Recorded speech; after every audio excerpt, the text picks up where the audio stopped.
Welcome to Applovin's earnings call for the fourth quarter and year ended December 31st, 2025. I'm David Shao, Head of Investor Relations. Joining me today to discuss our results are Adam Foroughi, our co-founder, CEO, and chairperson, and Matt Stumpf, our CFO. Please note our SEC filings to date, as well as our financial update and press release discussing our fourth quarter and annual performance are available at investors.applovin.com. During today's call, we will be making forward-looking statements including, but not limited to, the future development and reach of our platform, our expected growth opportunities, the expected future financial performance of the company, and other future events. These statements are based on our current assumptions and beliefs, and we assume no obligation to update them except as required by law. Our actual results may differ materially from the results predicted. We encourage you to review the risk factors in our most recently filed Form 10-Q for the third quarter ended September 30th, 2025. Additional information may also be found in our annual report on Form 10-K for the fiscal year ended December 31st, 2025, which will be filed later this month. We will also be discussing non-GAAP financial measures. These non-GAAP measures are not intended to be superior to or a substitute for our GAAP results. Please be sure to review the GAAP results and the reconciliations of our GAAP and non-GAAP financial measures in our earnings release and financial update, available on our investor relations site. This conference call is being recorded and a replay will be available for a period of time on our IR website. Now I'll turn it over to Adam and Matt for some opening remarks, then we'll have the moderator take us through Q&A.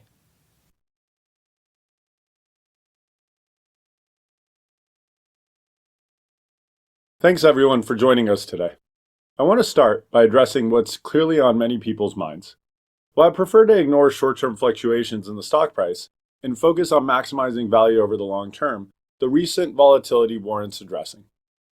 For the past few weeks, there's been a lot of discussion about how AI and competition will challenge our business. But when I look at our internal dashboards, we're delivering the strongest operating performance in our history. What's fueling that growth is our own AI models. And as research in AI, both internal and external, continues to improve, our business will grow with it. There's a real disconnect between market sentiment and the reality of our business. Before I talk about the opportunity ahead, let me explain how we think about competition in AI. First on competition. Since day one, we've competed against many companies. We've never feared competition because it forces us to innovate to serve our gaming ecosystem even better. We operate a foundational piece of the ecosystem, the Max Auction. It's critical for the ecosystem that the Max Auction improves through more competition, which in turn helps publishers make more money, leading to more user acquisition. Now, in a typical zero-sum auction-based market, if one improves, another loses. In our case, as bid density goes up, the pie expands, and while our share of the auction may shrink, our economics actually grow.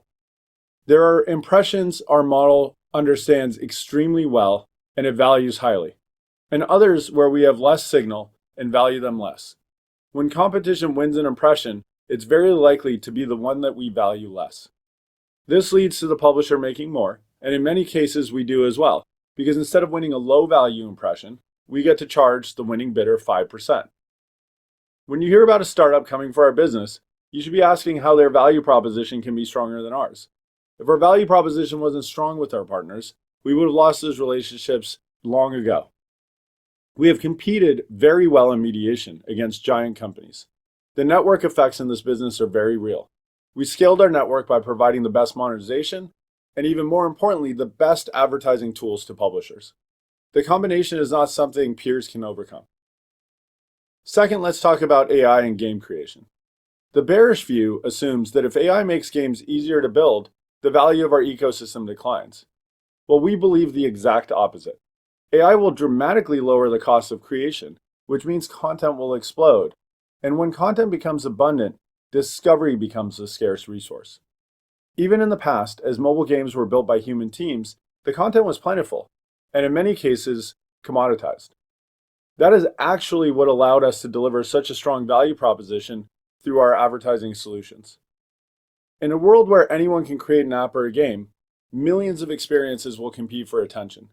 The winners will be the platforms that can efficiently match the right user to the right content at the right moment. That is exactly what our models are designed to do. We are not tied to any specific genre or format, casual, mid-core, or beyond. Our systems follow engagement, and AI only increases the potential of that capability. Furthermore, we don't see any evidence of a declining mobile gamer. Casual gaming serves a different human need than console, PC gaming, AAA games, or any other form of deeply immersive game experience. People will always look for entertainment that fits naturally into their day. What's changing is how well that attention can be monetized. Even today, we convert only a small portion of those impressions that we serve. We view that not as a limitation, but as a large, long-term opportunity as our models continue to improve. Now that brings me to what we control, performance and culture. On performance, our business is executing extremely well. We continue to grow very quickly, despite the numbers getting much bigger. We delivered strong growth in Q4, and despite typical seasonality where Q1 should be softer than Q4, we are guiding to meaningful sequential growth. That reflects both continued strength in gaming and the scaling of our e-commerce and our self-service customers. On culture, we embrace being underestimated. A skeptical market sharpens our focus and pushes our teams to execute. Our revenue per employee remains among the highest in the world because we build the best and most scalable products in our category. If the market chooses to price our stock based on fear, while we continue to compound revenue, cash flow, and product capability, we'll stay focused on execution and let our results speak over time. From where we sit, we are still in the early innings of what this platform can be. With that, I'll turn it over to Matt to walk through the financials. Thanks, Adam. Q4 marked what was not just a strong quarter, but the most exceptional year we've ever delivered, and one of the strongest performances in the public markets. At our scale, the combination of growth, profitability, free cash flow, and capital returns we're delivering is extraordinarily rare. Revenue in the fourth quarter was $1.66 billion, up 66% year over year, driven by continued technology advancements to our core mobile gaming business, seasonal strength, and the expanding impact of our e-commerce initiative. Adjusted EBITDA was $1.4 billion, up 82% year over year, representing an 84% margin. Margins expanded over 700 basis points from the same period last year, and quarter-over-quarter flow-through to adjusted EBITDA was approximately 95%, again demonstrating our relentless dedication to execution and how efficiently incremental revenue converts into earnings for our business. Investors often reference the Rule of 40 in software. On that basis, our 66% revenue growth and 84% adjusted EBITDA margins translate to a score of 150.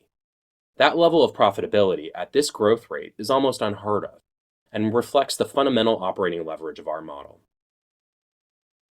Free cash flow for the quarter was $1.31 billion, an 88% increase year over year, growing our cash balance to $2.5 billion and reinforcing the strength of our balance sheet. This was a truly remarkable year for Applovin. Revenue reached $5.48 billion, growing 70% year over year.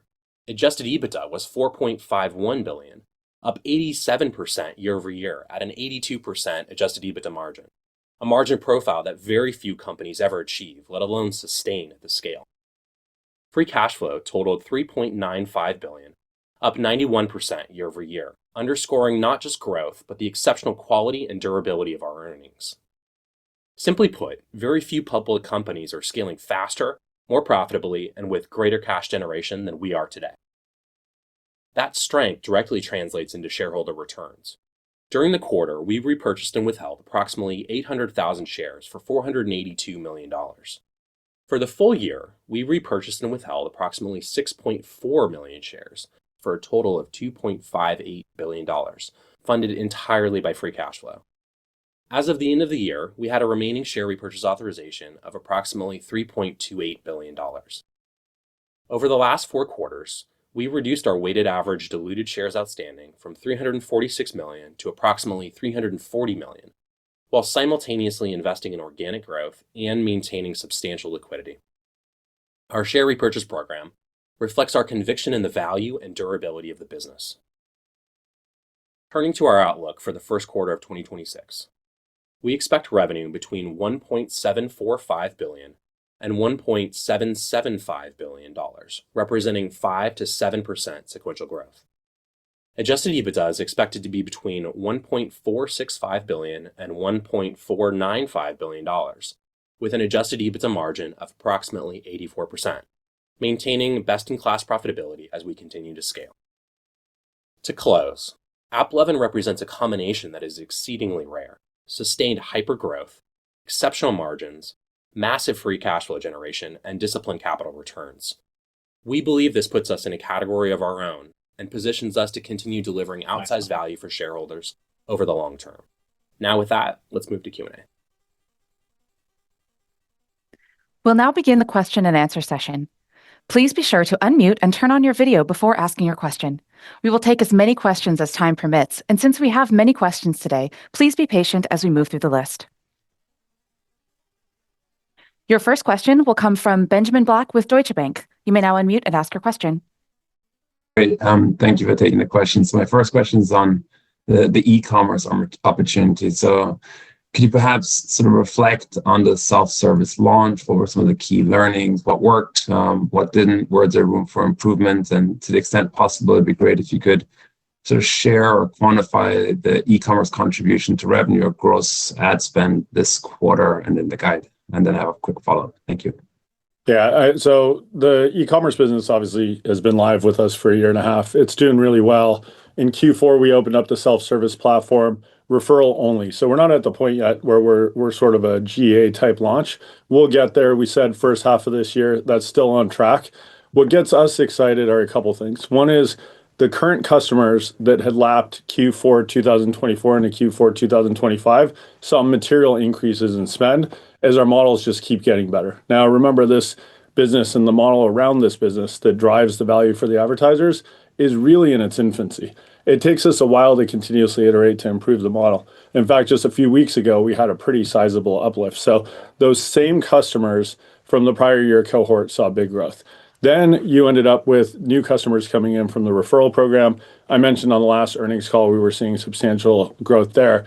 We're not going to see anything that's going to impact our overall numbers for a while, but we're seeing great trends. And I'll talk about advertising, leading advertisers into our platform later on the call, but we're just seeing numbers that get us excited. On the breaking out e-commerce, we're not going to do that because we think of our platform as a unified platform. Let's say tomorrow the engineering team improves the gaming model 50%. Well, e-commerce would go down, but the business would be ripping. That wouldn't mean that there's anything wrong with our platform. Fundamentally, we're one single auction, but getting more diversity will give the model more ways to serve the end consumer and should drive up our overall conversion rate. But we think if we start talking about verticals in a marketplace like ours, you start getting really misleading information that will throw investors off. Great, I guess. And then sort of my second question is sort of, it's related to a feature set that you're rolling out. So I think in the past, you mentioned the conversion uplift your partners could see if they have the ability to not only optimize for the best performing creators, but also sort of really scale and automate the creation of these video assets. So I guess with that backdrop, how far along the automation curve are we now, and where could we be in the next, call it 12 to 18 months? Yeah, great question. We're still pretty early. I pulled some numbers earlier just to compare where e-commerce companies are when they upload ads and how many they upload to our platform versus the gaming companies that have really had a decade plus to optimize for our platform. Top gaming companies run tens of thousands of ads at any given time. The top e-commerce companies are in the hundreds. So you've got a huge discrepancy here. And if you throw more ads at our system, the model does much better. That's just a fact. It gets the chance to diversify what the end user sees and try to find something that's going to eventually convert that user. Now, how do we bridge the gap? It is twofold. One is the customers have to get more accustomed to our platform to know what types of creatives work so that they can build up production around the things that work and multiply out the count. More importantly, though, generative AI tools to build creatives in a really low cost way and an automated way is on the way. We already have in a pilot with over 100 customers, generative AI-based tools for one part of the ad unit. Our ads are a video, plus then an interactive page, and then follow-up of a shot preview dynamic product page. But that middle one, the interactive page, is not something that these advertisers are accustomed to building because they don't need them on social or search. We're now generating those automatically for over 100 customers. We'll roll that out soon as it's showing good performance to the broader set of customers. And shortly, we're going to have the video model go live as well. We're going to run the same pilot process. We're going to make sure the video output looks good. But if we get to a place where the video model can help these customers create new video ads in bulk in cost of dollars versus cost of thousands of dollars, we expect the count of ads for these new customers on our platform is going to go up a lot, and that'll make them more competitive against the gaming customers that are on our platform. Great. Thank you very much. Very helpful. Yep. Next question will come from Jason Bazinet with Citi. So much. How are you guys doing? Good. Hey, Jason. I think one of the things that investors have always struggled with a bit is just sort of what they would call the black box nature of the model. Like they can't get comfortable sort of, doing a P times Q and sort of extrapolating the model out there. And I know you're not going to break out, as you said, e-commerce from mobile, but as investors are sort of looking at these e-commerce accounts that have, your pixel on it, what counsel would you provide to the buy side in terms of using those numbers and trying to do some math to get some sense of how well you're doing? Thanks. Yeah, I mean, look, it's really, really hard because we're just getting started. Facebook's probably pixeled over 10 million sites. You've been publishing our pixels in the thousands. So it does correlate to the count of advertisers that we have on the platform, but we're just starting out. We can't build a P times Q model in a period of time that we expect to have really outsized growth. Once we open up the platform, start running marketing to the platform, start doing more sales, you're going to end up having a ton of advertisers coming in. We can't predict it. It's not going to be stable until we get to a much further into the future point. But what gets us excited, like I mentioned on the last answer, is we're already testing in advertising to get customers on the platform. So what you're seeing right now is just referral-based advertiser count. But if we start actually being able to market our platform and get customers to convert through the funnel, that's going to help us really catalyze faster growth to go get advertisers in the absence of a sales team. And one stat that's really cool that I pulled earlier, we're testing in light volume on ads on social and search, and then we're doing referral programs. But right now we're seeing somewhere around day 30 LTV to cost of user acquisition. So if you think about lead gen models, and if you know lead gen models, and also if you understand the life of value that we create for advertisers, which is in the many years, to be able to break even on the media buy in 30 days is exceptional. We've got arguably one of the best business models the world's ever seen, and we're seeing the ability to market our platform in small testing at that level. That gets us excited. Now, we're not ready to go to GA yet, and you can ask why. And the why is because we still need to optimize our conversion funnel. That we're no different than any social network that's going out and trying to get users. We want to get users into this advertising platform. Right now, we're seeing of qualified leads, 57% of advertisers go live. That's 43% breakage. We think we can get that number much closer to 100% before we open up. And despite that, we're seeing this 30-day break even roughly on LTV to CAC. So we're really excited about where we are. We think we're going to go through this hyper growth phase as we open up and really start pouring advertisers in. Once we get to a stable place where we can start predicting count of advertisers in quarters to come, then we'll give you the P times Q. Thank you. Yep. Next question will come from Omar Dessouky with Bank of America. Guys, thank you for taking my question. I wanted to ask a more general question because the market seems to be having an AI moment here. So, let's just forward 3 to 5 years in the future, to potentially a world where consumers interface with the internet through natural language-based agents. LLMs are different than performance advertising neural networks, but how would your business be affected by potentially a change in how consumers interface with the internet? So that's the first part of it. And then the second is, how do you expect, again, over the long term, 3 to 5 years, how would you expect casual mobile game developers to adapt their content to a world where they compete for time with these sophisticated chatbots? Yeah, so great question. The way I see the LLM is that it's going to enable anyone to be able to type out ideas for a game and get a game created. That doesn't mean you're going to get users to play your game, but that means you can create content in a very low cost way, not being an engineer. That'll accelerate content production for studios that are developed, that are sophisticated. It'll also create a flood of content that's more personalized across people who could just become game developers with no engineering background. That's a good thing for us. In the talk track I mentioned, as you get more content, that content becomes commoditized. The discovery platforms, of which there are very few, become the true value because those customers are going to have to come to Max to monetize, and they're going to have to come to our discovery platform to run advertising to get users to their space. Now, if humans just want to talk to a chatbot, do nothing else, of course, well, there's nothing else that they're going to do. We would lose time spent in games. That seems far-fetched. The games that people play today in our domain are not very immersive games. They're quick to play, relaxing games, and people play things like a solitaire, people play things like a mahjong. This audience skews older, it skews female. This is an audience that's very unlikely to stop playing crosswords in 10 years because they're talking to a chatbot. So not only do we think that the base audience is going to keep playing games, you're going to need relaxing outlets. If LLMs increase productivity, people likely have more time to go to outlets like games. And if LLMs increase production quality and production capability of games, you're going to have more content, which leads right into a business model like ours. Okay, thank you. Next question will come from Bernie McTernan with Needham. Thanks for taking the question. Wanted to follow up on e-commerce. Given the self-service launch, are you seeing any changes in the type, size, categories of customers that are entering because of self-service versus the prior managed service? And then also as a follow-up, we've seen some examples in our own tracking of apps that aren't e-commerce with the Pixel. Is this a one-off or a new growth vector that you're pursuing within this? Yeah, I mean, obviously with opening up self-service, we're not gating to a minimum GMV anymore. So in the prior year, we had pretty high minimum standards for businesses. Now you're getting companies that have a few $100,000 of GMV, a couple $1 million of GMV a year buying on our platform.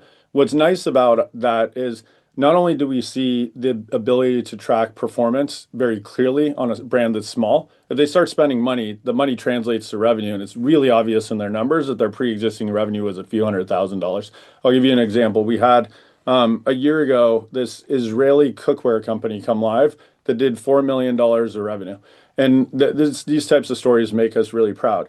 Last year, they scaled on our platform. 65% of all their user acquisition spend was on our platform. They scaled to $16 million of revenue and are profitable in doing so. And we can see the results directly translated from the spend on our platform to their growth. This year, they're ramping so quickly, again, putting most of their UA spend on our platform. It's looking like they're projecting to $80 million of revenue. So you start seeing that kind of ramp up in certain specific customers, and we know the product works, and it works exceptionally well. That makes us proud. We think what we really like to do at this company is service the smaller businesses, help those smaller businesses become big businesses. That's how we built into gaming. We helped the indies first. Now every gaming company in the world that's in mobile that's substantial is probably working with our platform in a major way. But in e-commerce and these other categories, we feel the same way. Help the smaller businesses, help them scale their business, and then we'll get to all the brands over the coming years. In new categories, again, we're not gating anything. So if you end up in auto insurance and you sign up for our platform today, you can go live. We're still early in these other categories because for each one of these cases, we have to tune the model somewhat. And we're focused right now on anything that's transactional-based business versus a lead-based business. So think if you're a transactional-based business, you're not e-commerce, but you're fintech or something. That could work really well out of the box. That's another category of growth. But then there's a huge sector of lead gen businesses. You want to collect a user's information and sell them in a call center. That's going to come too for us in the coming months, where we really focus on a category like that. It's our job to service every transactional category that buys on a performance basis and do it well so that the billion plus daily actives we see on our platform can get a diverse set of content that they can enjoy. Thank you. Yep. Your next question will come from Matthew Cost with Morgan Stanley. Hey, everybody. Thanks for taking the questions. I guess starting just to put a finer point on some of the comments from your prepared remarks, because the data points from the channel were a little unusual and thin. Did you see a test from Meta doing more advertising in the in-game, ad environment? And whether or not you did, how should the market think about what potential impact a scale player like Meta, for example, getting more aggressive in that market would mean? And then a second question just around Max. You've been in the business of convincing people to switch mediation platforms for a long time. I guess in light of that experience, how would you characterize the moats around Max? Yeah, so two good questions. So the Meta thing, Meta was a launch partner in Max. They're a good partner. They've been in the Max platform for a long time. They are a bidder on anything that has an ID today, and they're not a bidder on anything that does not have an ID. So think IDFA off. That's about 2/3 of the full screen ad units that they currently bid on. They started bidding more on that, as you saw on LinkedIn. They did not start bidding on no ID traffic, and they might very well bid on no ID traffic in the next couple quarters. As you know from our business over the last couple years that you've been following, there have been numerous times where we've added more competition in the Max auction. Unity's grown with Vector. Liftoff rolled out Cortex and is growing really quickly. Moloco has been growing, and we turned them into a bidder in the last year. You had Google switch to bidding. Every time this has happened, there's been this confusion around, well, in an auction dynamic-based system, competition should decay Applovin's edge. You've never seen that happen. And this is what I tried to cover in the talk track. The reason is that, one, we're really big and really good at what we do. But two, every impression is not worth the same thing. Our model is exceptionally good at valuing the impression for what it is for our data and our customers. Sometimes it values it really high where we make a lot of money. Sometimes it values it low where we make less money or potentially lose a lot of money. And what happens when you get these bidders getting better is that they take some of those impressions that we value low, where we might not have made any money or any material money, and now we get a 5% amount that we can tax the bidder in our ecosystem. So growth in the ecosystem allows the Max market economics to improve. And we've never seen growth in the ecosystem cause harm to our Applovin bidding environment since we got so good. Now, this is post-Axon 2, where we became the market's dominant player. So I do think it's an important point that people are getting lost on. So I want to see if you have another question on that before I go on to the mediation discussion. No, that was very clear. Thank you. Okay, so on mediation, look, we got in the market with Max when we bought it and built that technology. We didn't buy technology, we just bought a way into the market. That was in 2018. The Max platform before we bought MoPub had already grown to become number one in the space. When we bought MoPub, we put the two together. As everyone knows, we're very dominant in the sector. We took the MoPub technology in sub 90 days, threw it out, migrated everyone that we could over to our platform, rebuilt the best features of MoPub, put them on top of the best features of Max, and ended up with a very dominant position. At this point in mediation, there's been a few players that are sort of out of business, and then there's Google level play in us. And then obviously you have the startup that people have been discussing. So in a world where CloudX becomes a startup that comes into the space, you have to talk about like, what are they walking into? How's the world different today versus what it was? The moat around our mediation is not because of the mediation. We're very good. We've got the most bid density. In any mediation A/B test, if you've talked to publishers, you'll hear Max does better. But we don't blow it out of the water. We're a few percentage points better than other mediations. If someone wanted to pay a bonus to cover that, they could potentially pay a bonus to cover that. Where it gets really expensive for the publisher and where we're really locked in is that we have the best advertising solutions on the market. In fact, for a lot of these publishers, we're over 50% of all their user acquisition spend. They can't go get that anywhere else. If they go off Max, that decays. And so they're left in a world where they have the best buying tools. They have the best monetization tools. It becomes a really strong 360 solution, and their growth depends on it. And then the Max ecosystem is not growing slow, as we've talked about in prior calls. This is a double-digit, very strong growing category where these publishers are seeing their businesses improve because of the improvement in our technology. When you've got that in the foundation and you've got a really strong moat with technologies that no one else can replicate or have, then you end up with a sticky solution, and we're very confident our solution is just that. Great. Thank you so much. Your next question will come from James Heaney with Jefferies. Yeah, great. Thank you, guys. How are you thinking about the Axon marketing investment in 2026? I know you talked late last year about a goal of maybe $1 million of spend per day. Is that still the right way to think about it? And is ultimately GA kind of the biggest prohibiting factor to you guys doubling down on that investment? Thank you. Yeah, I mean, look, right now we're testing, so numbers aren't that big. You didn't see anything reflected in our EBITDA margins. In fact, you saw them go up to 84%. we think the growth in the business is so high and our LTV to CAC is going to look so juicy that you're not going to see much decay in our EBITDA margins from ramping up marketing. If you do, then that'd be a great thing. It just means we're ripping on the marketing side and we see a ton of customers that we can bring in to accelerate growth. But it's much more likely that we're going to go controlled on this because we do want to take our time to build out tools. When we start buying and go GA and bring customers in, if we don't have good content creation tools for them, create the video with generative AI tools, create the interactive pages with generative AI tools, and do it in an exceptionally strong way, they won't have as much success on our platform.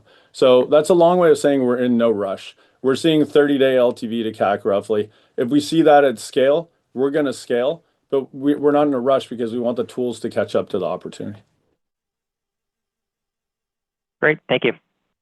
Yep. Your next question will come from Alec Brondolo with Wells Fargo. Hey, thanks so much for the question. I appreciate it. I want to double click on the Meta thing because I kind of think that's the most out of all the noise in the market. I think Meta is by far the most important. Right now, probabilistic targeting is the basis of competition between all the mobile game and app networks. I think there's no doubt that you could definitely compete effectively against Meta on a probabilistic basis. When I talk to investors, I think the concern in the market is that Meta could find a way to bid deterministically on opted out ATC traffic with their audience graph, which would give them, an advantage over the vertical ad networks. Do you think that's possible from a tech perspective? And if it was, would you still be confident that market expansion could offset the loss of market share? Yeah, I mean, look, I think it's possible from a technology perspective. I think it's blatantly against Apple's terms. I don't think the space is big enough for Meta to say they want to violate the platform they depend on's terms. So I'm skeptical what you said is going to happen. It'd make no logical sense. In a world where they're bidding deterministically or probabilistically on no IDFA, they're still competing against the Axon 2 model. 5 years ago, when Meta was really big in the space, and I think this is what's throwing people off, people recall a time Meta was half the space. They think it's going to be half the space again. Meta has been on IDFA-based and Google Ad ID-based traffic since that no IDFA change. Nothing has changed for them. What's changed in the marketplace is that the other ad platforms that are built for this category, Unity, Liftoff, Moloco, etc., have gotten better. Now, we've gotten the best. Axon 2 was the biggest breakthrough in a model in this category, period. And we were able to end up becoming the number one by a lot. Axon 2 didn't exist 5 years ago. So there's no world where Meta is going to end up becoming that kind of a dominant player in the face of this competition. In fact, I don't see a world anyone else can because they're going up against that dominance. And these models, as they build more data, it's a closed loop model that's continuously reinforcing itself and getting smarter. Our model is so far into getting smart for this niche. The niche isn't that small, and we've got such a strong position. It's highly unlikely that someone else is going to come in and materially disrupt it. So, long way of saying again, no, we don't see what people are so afraid of. We think psychologically people just index on numbers from 5 years ago and think, oh, Meta's going to ramp to that. But just ask the customers you talk to, what's the share of wallet between us to them and to everyone else on IDFA-based traffic, and that'll give you an indicator of how good we are. That's super helpful. And maybe just one additional question. On the marketing dollars that you're spending against Axon today, where you're earning the 30-day LTV to CAC break even, what are the most effective channels? Like I see the ads on Google Search, I see the ads on Facebook and Instagram. Where are you finding the most success? Which platforms are you finding the most success in leveraging to acquire customers today? It's a great question. I mean, we're too early in testing to really assess or give anything directional because we don't want to be misleading. But I'll say some of the coolest yields that we've seen and coolest partnerships are these partnerships with the measurement companies. So if you talk to Triple Whale, they've got a sponsorship from us. TBPN, the podcast, branded their gong with our brand, and that's driven a bunch of business. So stuff like that, we're at such an early point.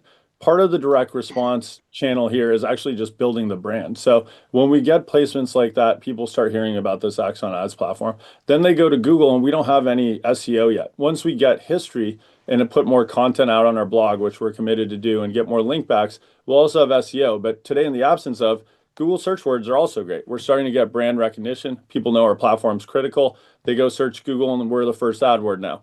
We're not the first organic link because we don't have that history. So all this stuff is going to improve over time, and we think our job is to combo brand advertising alongside this direct response to really unlock growth in this thing. Perfect. Thank you so much. Next question will come from Clark Lampen with BTIG.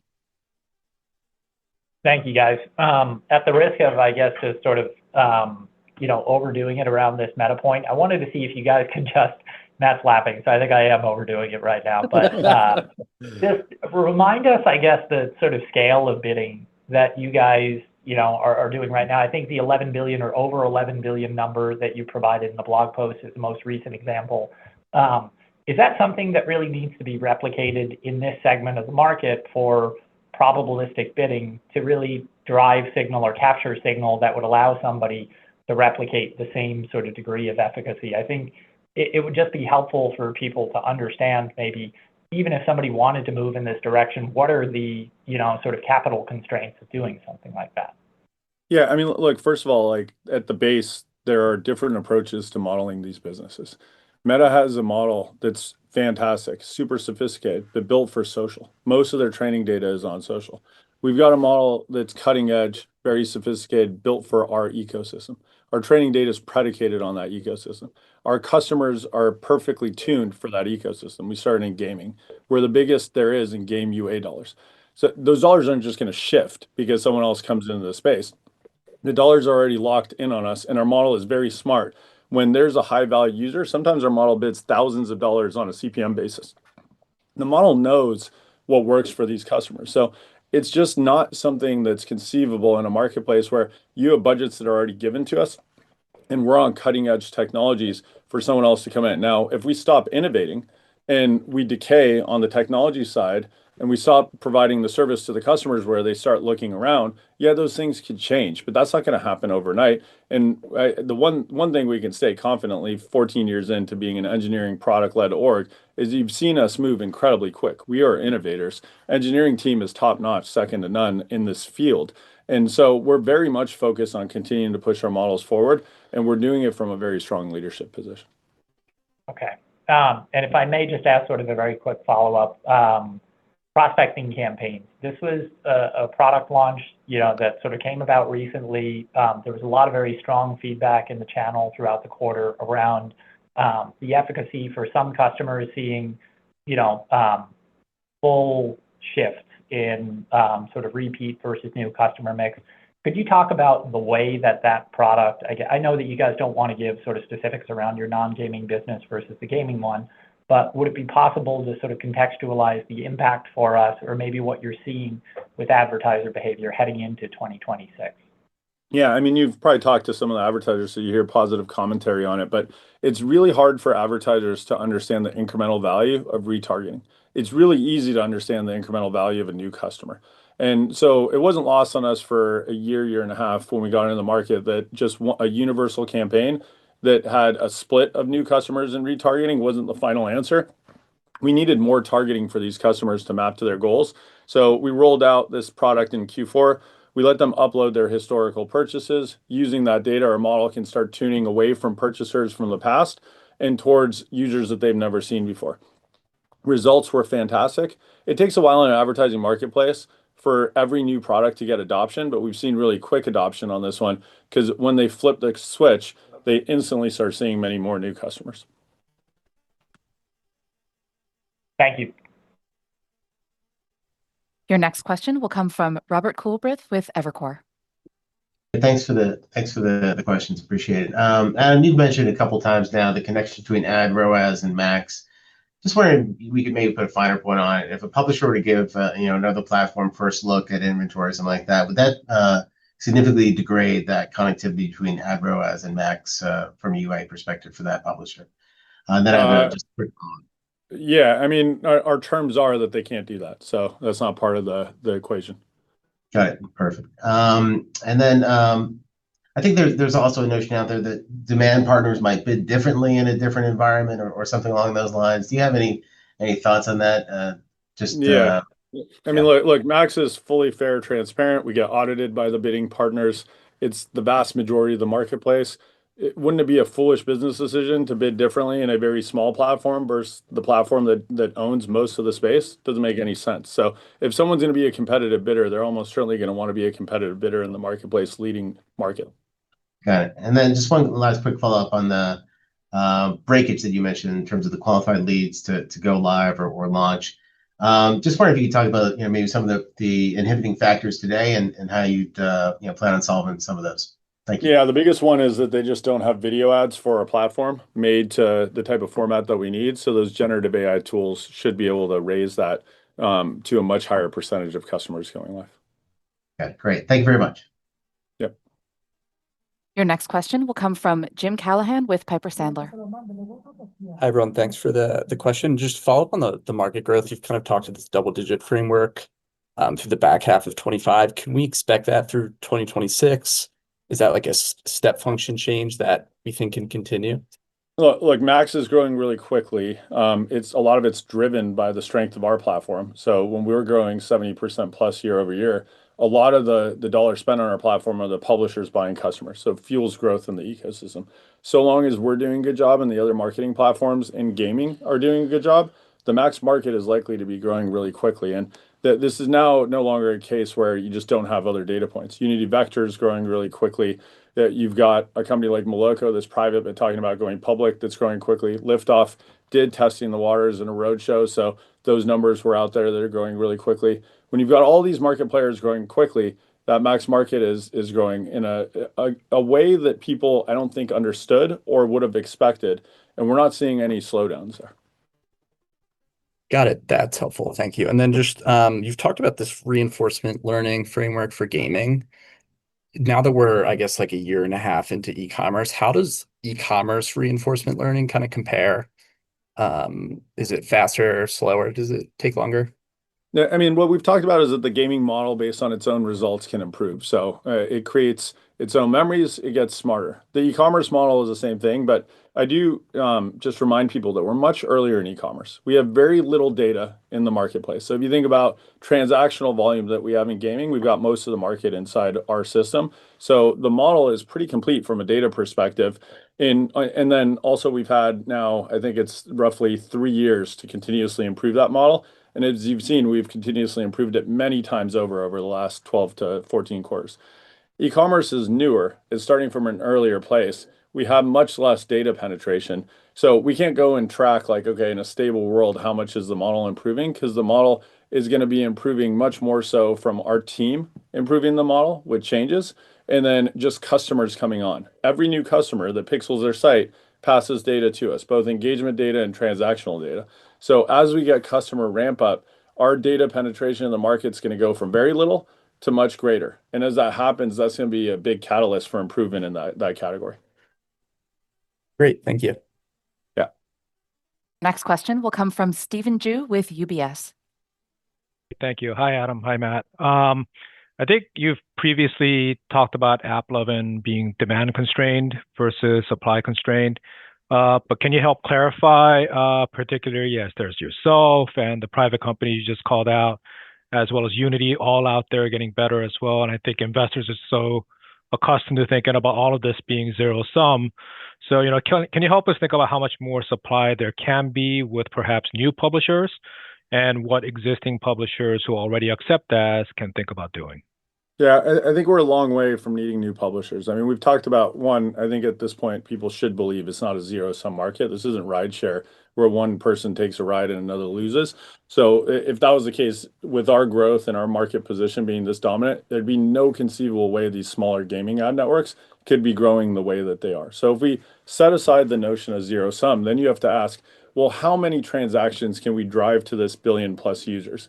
A billion users playing mobile games, casual games every single day, shopping users, because they're adults, they skew female, are not done at this number of dollars. I mean, if you just translate to Meta's users, it's 3x more users, a little bit more time spent. But the revenue that they're driving to advertisers over what we're driving and the whole space is driving to advertisers is probably 8x. So there's a lot of room to go on monetizing this audience. We've also given you historically that our conversion rates on 1,000 impressions were about 1%. They're obviously higher now. We talked about that a year or two ago. The conversion rate is higher, but we think that could go as high as 5%. That's what we see when we're serving an ad where the model is confident that the user is going to take an action. Now, why isn't our whole business converting at 5%? Why aren't we doing $50 billion of revenue on the system? Well, we don't have enough advertisers yet to know what the user is going to be into at that moment. So if we constantly serve them gaming ads, some users are into a new game, they're converting at 5%, 50 over 1,000. Other users aren't, and the conversion rate is atrocious. It might be 2 over 1,000, and it dilutes you to 1%. E-commerce has given us a path to diversity, but we only have a few customers. Once we get deeply penetrated into the space and we've got really diverse content to show the customer, we think that conversion rate is going to keep rising, and it's going to keep rising really quickly. Gotcha. And secondarily, I think you've articulated a desire to go after advertisers of a certain size. So, first, before targeting the advertisers with perhaps larger budgets, but maybe more upper funnel. So, is that part of the market inaddressable right now, or is that something that might be in the roadmap in the future? I think we're going to be going after anything that's not brand dollars. So by brand, I mean companies that aren't optimizing to point of transaction. Whether they optimize to point of transaction or something performance-based like a lead, we're going to go after them. Now, we're not going to build out the sales force to go after even in the performance space, advertisers that then need you to go to their agency, that need you to take a lot of time to go get a lead, to go get an advertiser live. When I talk about this Israeli cookware company, it was a business that was probably spending a couple $1,000s a day, ramped up to many tens of thousands, possibly hundreds of thousands of dollars a day on our platform. They ramped up really quickly. They scaled their business from near zero to 16 million to now hoping for 80 million this year. That's an example of taking a customer that didn't have much of a business, plugging them into our tool set, letting our technology do the job, and creating a huge business for them and a great relationship for us. That's the type of stuff that really cascades into much more value creation over time because it happens quickly. They become dependent on our platform. We love those stories because we're helping them build a business. If we help Coca-Cola place more dollars in advertising, we're not moving the needle of anything in the economy. Coca-Cola is sort of blindly putting dollars out there. But if we can help customers spend the dollars, see the direct correlation to their revenue, hire people, grow their business, it's a fantastic story for us because it shows that we're growing the world's economy, we're creating jobs, and we're really creating this dependency on our platform. So really, that's what we're focused on. And in games, that was indie game developers, and brands, that's going to be these performance D2C companies, much more of the Shopify merchants, much less of those big brands that people talk about that buy through Madison Avenue agencies. Thank you. Next question will come from Corey Carpenter with JP Morgan. Hey, Matt and Adam, good to see you guys again. Matt, I got to give you a question before the call ends. So I'll ask about the 1Q guide, the 5 to 7% sequential growth. It's above what you typically guide to in 1Q. Of course, this year you have the added headwind, if you will, from the e-commerce business seasonality. Could you just talk about some of the assumptions you're making in that outlook and the trends you're seeing so far in the year in e-commerce and gaming? Yeah, so consistent with kind of our normal practice, Corey, we're guiding to the level where we have a very high level of confidence. For Q1, obviously coming from Q4, we had a very strong exit rate. So given, the factors that Adam was talking about before, the performance of the mobile gaming business, the e-commerce launch, as well as the prospecting model, we had a lot of growth in Q4. So the exit rate was quite good. And then that's partially offset by just seasonality going from Q4 into Q1, normally being a weaker seasonal period. And then we also had a couple days less in Q1 versus Q4. So it's partially offset against that. So that's how we kind of landed at that 5 to 7% sequential.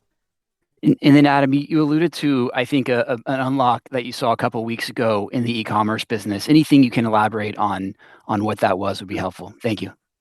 Yeah, look, the team is constantly improving the model. We do a lot of testing. We saw a material lift in the model. We rolled it out. Advertisers saw a huge improvement in return on ad spend. They started putting more budget into our system quickly. So those are the types of things that really catalyze growth for us. When we talk to advertisers and say, test a product in our system, it's test now, but be patient because understand performance today is not going to be indicative of performance in 6 months. Our system is constantly improving because our team is improving these models. They do internal research. They use external research published in the AI field. These techniques can apply to what we do. And when they apply well, these advertisers see gains. In gaming, they've seen gains very consistently since we launched Axon 2. In e-commerce, again, we're starting from a lower point because you need to get more data and you need to get more time to make the models more complex to use that data and create a better value for the customer. We're now doing our job. We're improving the model. They're seeing the result. They put more money into our platform. Great. Thank you, guys. Next question will come from Ralph Schackert with William Blair. Hey, Matt. Adam, maybe just staying on that, the model unlock for a second, maybe kind of frame it. Was it sort of like consistent with other unlocks that you've seen before? Was it different, maybe an order of magnitude? And then I'm not sure if it's for you or Matt, but can you give us a sense, once self-serve rolls out to GA, how meaningful of an impact can this have on the business? Will this be a slow build? Could this be something, that could potentially be additive to second half growth? Just any way you can kind of frame that for me, that'd be great. Thanks. Yeah, I mean, on the second one, look, our growth rates are really fast right now, and our business is really big. So taking a self-service platform and opening it up, I wouldn't imagine day one or month two is really going to move the needle on the overall numbers. It's going to build over time. Now, certainly, if you're bringing in dollars that you just didn't have before, it's going to add something. So I guess it depends on what our overall growth rates are, but the scale of the business at the growth rate that we have is getting to very, very large numbers quickly. So I would expect that to build over time. I wouldn't expect it to be immediately impactful as a major growth catalyst. It'll be noticeable in our numbers. When it comes to improving the models, we don't call it out anymore. We're constantly improving the gaming models. It happens every single quarter that we find something. And then the e-commerce side is starting from a worse place. It's just earlier stage, less data like we've talked about. So the model uplifts from the team improving the model can be much more substantial. However, the e-commerce business, as you know, even if you took disclosure from last Q1 it was roughly 10% of our business. So if you improve 10% of your business for 40%, you're still only getting a 4% uplift on the whole, right? So it's a much smaller potential today. Now, what we know about scaling a business is that we've got to compound these gains so that our performance is unquestionably the best in the market to these customers. If they see that, they're going to invest more and more into us. Most of these customers have scaled businesses. Most of these customers already buy on social and search. We're a new entrant. Most new entrants in the field over the last few years have done a bad job of proving performance. So we know that our performance has to be top notch. We're working towards that, and these types of lifts can compound to get us to that answer. Great. Thank you. Yep. So. Next, we'll go to Martin Yang with Opco. Hi, thanks for taking my question. In the past, you referenced expanding supply sources. Where do you rank among the growth drivers? Where do you rank that among the growth drivers for your overall performance now? I mean, look, our supply is growing very quickly because Max is growing very quickly, right? So I do fixate people on the marketplace that we have. It's a really large marketplace. If we go get a big publisher tomorrow, it's not going to move the needle in the business because the percentage growth from that publisher to the whole of our market isn't all that much. I mean, you're talking about a marketplace. If you know the scale of our business and the ad dollars that we gave you, and then we're not the whole market, the Max marketplace is well over $10 billion a year. There's not a lot of publishers that could put a dent in those overall numbers. We will eventually go out to new publishers. We get calls all the time. Every publisher wants a monetization platform like ours to help them monetize their business unless they're Facebook, Google, or Amazon. And so there's a lot of opportunity out there for us to expand supply. But right now we're focused on the demand side because that conversion rate can go up so much more than where it is today. We've got a lot of growth in front of us just by doing the demand generation well and improving our core models. Gotcha. A follow-up on the creative side. Do you view Axon for e-commerce, the creative format and the overall flow with the end cards and interactive elements as an area of differentiation? Yeah, I mean, look, our ads force attention. So it's a lot different than ads that people are used to. You'd say the closest to our ads is television because you get a 30-second clip, but as we know, most people are ADD and don't really watch the ad on TV these days. Our ads are over 30 seconds of engagement. The user can't do anything else. They're already on their phone. It's a full screen lockup, and it gives the advertiser somewhere between 30 to 60 seconds plus to engage the consumer with their content. They can't get an experience like that anywhere else. So I'd call the starting point in our business in terms of ad quality the best that an advertiser can access anywhere in the world. Thank you. Take our next question from Vasily Karasyov with Cannonball. Thank you for taking my question. Just to follow up on what you said earlier, Adam, about e-commerce model being at a stage where it can't learn as fast now. And I think in the blog post you made recently, you mentioned that the e-commerce targeting is different because there are many more parameters and they're different, right? There is a different LTV calculation. There is no advertising component. So I guess it's unfair to ask you to compare where the e-commerce model is at this point in its existence compared to where Axon 2 was, right? Because there isn't just enough data. But what gives you confidence that once you get enough data, it will work as well or compare I well? mean, look, if you talk to the customer base, a lot of the customers are seeing equal performance on us to any other top of funnel discovery channel, including the largest social platforms today. So it's not like Right. we're starting behind trying to catch up. We're starting in a competitive place trying to become the best in the world. Now, we're starting with very little data penetration. This is an important point. If you think about the gaming model, I made this point earlier, all the transactions in the space, say all the IEP in the space, all the ad impressions in the space, our model sees the vast majority of everything in the world of mobile gaming today. That allows our engineers to take that data and translate it into exceptional predictions on the other side. In e-commerce, we're starting with, I mean, the reports show thousands of sites, right? So we're starting with thousands of sites in a world where we can pixel 10 million plus. We have a long ways to go to get to the same data place in e-commerce as we are in gaming. Now, the good news is these models are exceptionally smart, and our team that's putting them together are exceptionally smart. So we don't need to have 100% market penetration or anything close to gaming to really make an impact. We're already proving it works with very little market data penetration. Once that number starts growing quickly, you're going to start seeing this model just improving itself because it gets more data. And off of that incremental data, the same model is going to make better predictions, both for gaming and non. And that's really going to help catalyze growth in our business as we bring on advertisers. We think about every new advertiser as dollars, but just as importantly, data into the model. So I guess it's more fair to say that what you have now in terms of the e-commerce model is already competitive. It's not like you're behind and need more.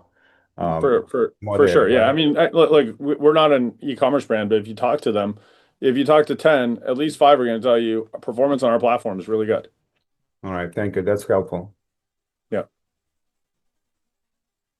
Take our last question from Tim Nollen with SSR. Thanks. Hi, guys. Tail end of the discussion, so just a few tidying up questions, actually. For Adam, first off, we're talking about e-commerce, all this conversation, but there are other sectors beyond e-commerce that you're servicing. Can you just clarify, I guess e-commerce is by far the largest non-gaming sector, but what other sectors are you servicing and how meaningful are they? Yeah, look, the other sectors are still early. We started calling it e-commerce. I call it web advertising now. Anyone with a website with a transactional business model should be able to work on our platform. However, we're much earlier in the model evolution for other businesses outside of e-com. Yep. And then a couple bits for Matt, actually.